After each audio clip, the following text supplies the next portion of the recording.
पानी डालना नहीं पानी पानी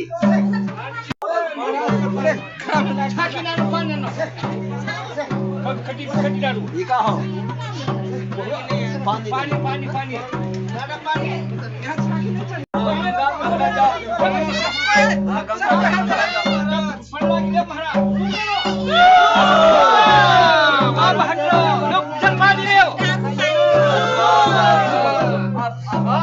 चलो महाराज चलो पटके खान में वहाँ नहीं देली जहाँ नहीं वहाँ जब उठा ले हो कहाँ से उठेने को समुद्र में उठा ले लो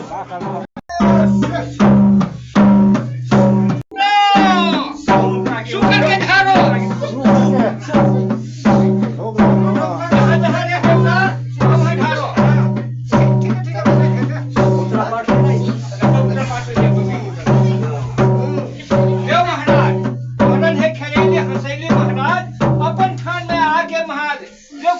छोड़ के बैठो महाराज अपन थाने में बैठो महाराज ले सू करके बैठो सबको बैठो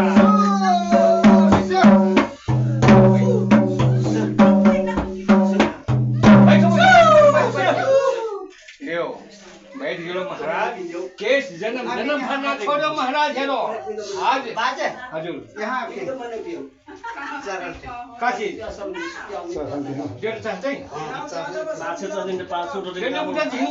झिनु अब देव जब मजा नहीं उनसा छाकी फेंदे परी ना आते भेटे ही आज भेटे ही हाँ भाई कहाँ से नहीं भेटे ही पट्टा ले कहाँ की नहीं बाजे पानी बाहर दे पट्टा दिलाओ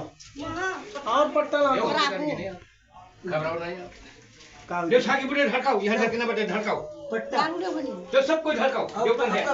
हाथ खोलो पट्टा ना पट्टा हाथ खोलो कि जोटन ना झुक के सबको जोटन कह दे जो होठे छाकी मुड़ा बस के छन नौ पाडो एक के छन ढड़काओ मतलब सबको जोटन के नाम से ढड़का दो बस नहीं जब मतलब जमा समुद्र में बस हमार ये नहीं हां जोटन के बस के छन दे पहले पानी ओए खसे ये फेंका पानी में कहीं पट्टा देवरे को